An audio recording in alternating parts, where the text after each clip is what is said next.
Review code provided by Aksys Games for Nintendad.co.uk. This is a mature game, so there may be some depictions of blood and violence in the video. Following Code Realize, Guardian of Rebirth, Automate developed another Otome game for the Vita, so there'll be a bit of a comparison.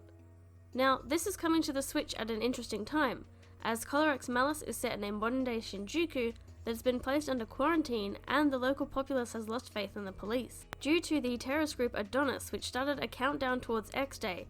Each month so far, an attack on alleged sinners has occurred. This soon led to Shinjuku being closed off from the rest of Japan to prevent the criminals from escaping, and every citizen was handed a firearm to protect themselves. You play as Rookie Officer Hoshino, whose primary work involves listening to the concerns and complaints of citizens. When responding to a call, she finds herself attacked and wakes up with a collar on her neck. A voice informs you that the collar contains a lethal poison, as you're to be a test subject observed by Adonis. You're rescued by a group of strangers, because why else would you be surrounded by pretty boys if not in a life-threatening situation? Your potential lover boys in this game are a competent airhead, an excitable romantic, a sassy smartass, the reliable one, and an intriguing tease of a profiler. Like most dating sims, you'll be able to make dialogue selections to influence the story. This can sometimes result in a swift end in a dark alley. Thankfully in this game, after the prologue, the common route is just one chapter, so when you make your decision as to why you're pursuing the X-Day cases, you'll be set on the related character's route. Early events will be the same, but there's differences such as whether you actually attend the scene or not. Shiraishi's route is unlocked after one playthrough and Yanagi's after everyone else's. I don't know why the true route might have to be the least appealing ones. One interesting thing is when you make the correct choice, you may see trust or affection go up, partly due to the number of bad endings in this game. Shinjuku isn't so safe after all. Because of this, there doesn't seem to be any normal endings, just many deaths and one happy ending. Aside from dialogue choices, a couple of times you might have to investigate a crime scene or your brother's bedroom, but there's no missing anything as you can't continue without looking at it all. Learning about the events, you'll collect materials you can use for reference, something I never did. Occasionally there will be a quick time event where you'll fire a gun, something you won't want to screw up. Like Code Realize, you unlock CGs, and there seems to be more this time, the soundtrack and scenes while playing through the game. There's an inbuilt dictionary for both game-specific things and real-world terms. An additional chapter after beating all routes appears, and is a short prequel involving Adonis members.